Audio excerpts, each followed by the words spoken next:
Hello everyone and welcome back to the channel. It is build day. Now this is usually the part where I go, I've got something special or unique for you today. And while it's not bad, so don't click away, I do have to warn you that my premise for this build is dumb.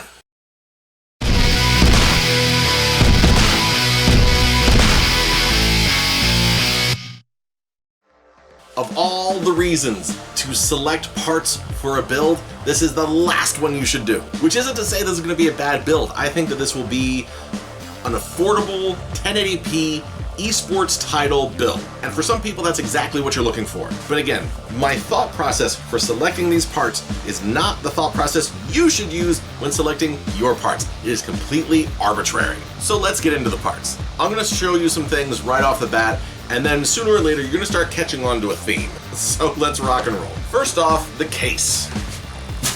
This is the Antec NX200M. And if you're wondering why it's disassembled, it's because I just did the unboxing video. So if you're curious about some of the details of this case, go check that out. It should be one of the last videos I did. There might be another one sandwiched in between. I built in this case once before, I enjoyed it, so I decided to use it for this build. So again, if you want more details, go check out that other video, like and subscribe. Now it's going to be pushing air through that case along with providing a splash of color is this 5-pack of Asia Horse RGB fans. These do come with a hub and remote, however they also give you the option of plugging straight into your 5-volt 3-pin connector on your motherboard, and they'll pull off of any software that's connected to that. Another reason why I keep using these fans, you're not required to plug the fans into sequential order on the hub, which I like. It's a small thing, but those are the important things in life. But speaking of splashes of color, I'm not sure if I'm going to use this or not. This is actually an RGB strip that goes around the border of your motherboard. It's also from Asia Horse. It also plugs into your 3-pin 5-volt connector. And the reason I say maybe is because there have been some issues that I've run into with this before with compatibility. Mainly if the motherboard has a built-in I/O shield, there's a mount on the back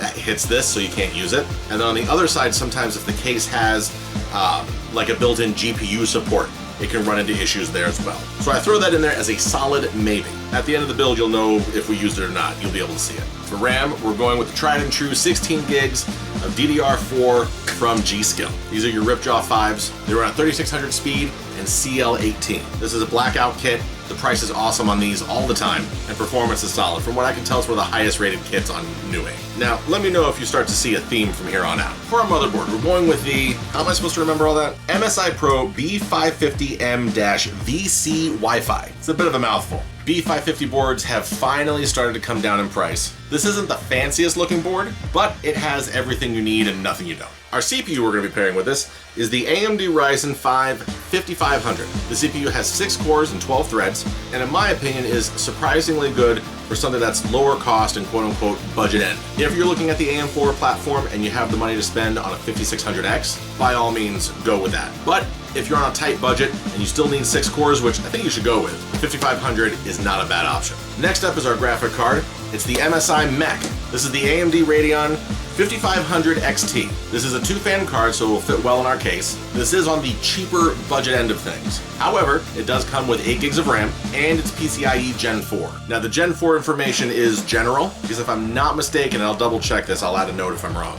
I'm fairly certain the 5500 is a PCIe Gen 3 CPU. So depending on which generation you're running, different CPUs can provide different gen for your PCI support. Just like for Intel on the LGA 1200 socket, 10th gen CPUs were a Gen 3 CPU, and 11th gen CPUs were Gen 4. For support, I mean. So you could have a motherboard that supports it, you could have a card, a graphic card that can support it, but that support could vary depending on your CPU. Same thing with the AM4 platform. But to quote Jay's 2 cents, I digress.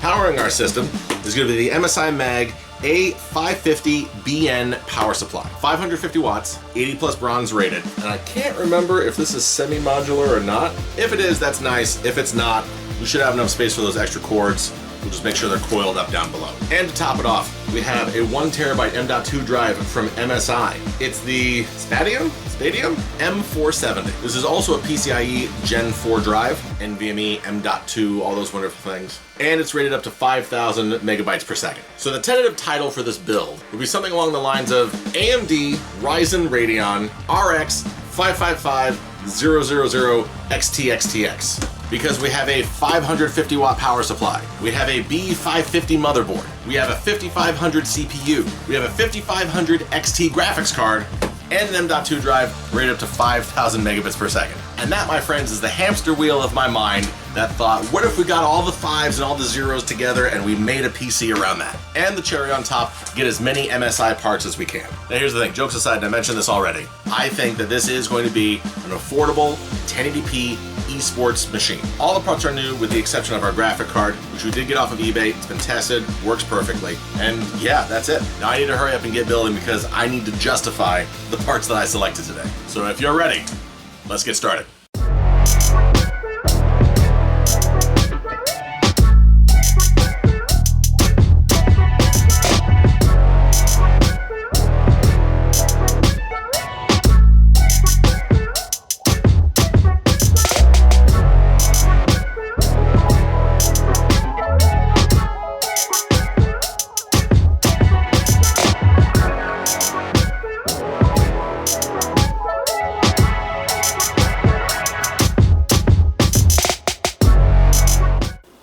All right, we finished it, and ooh, this little thing is sharp. Almost as sharp as me. Thank you very much. It is the next day, and I had a thing. So let's get a little closer, talk about what I like and dislike about this build. So overall, the spacing and the fit of the parts, I really like. I think this magnetic hinged glass panel is awesome. And as we take a closer look, I really appreciate the size, the spacing, and the general aesthetic. Fan placement, length of the card, all this fits in really well. Now, things that I dislike and I got a little hung up on, for the motherboard, I don't like it when your USB 3 port is down at the base. The cable always ends up curling around, much more prefer them on the side. You'll notice we did our cable extensions here, here, and if you can notice, up in the corner. Now, why did I bother putting that up in the corner when you can barely see it? Well, this light extension that runs around the rim of the motherboard, which I think is awesome, blocked off the pass-through for our CPU power. But the 8-pin connector, which breaks into a 4x4 on the cable extension, was able to fit through. Now, if you're thinking to yourself, cable extensions, you didn't mention those before the build,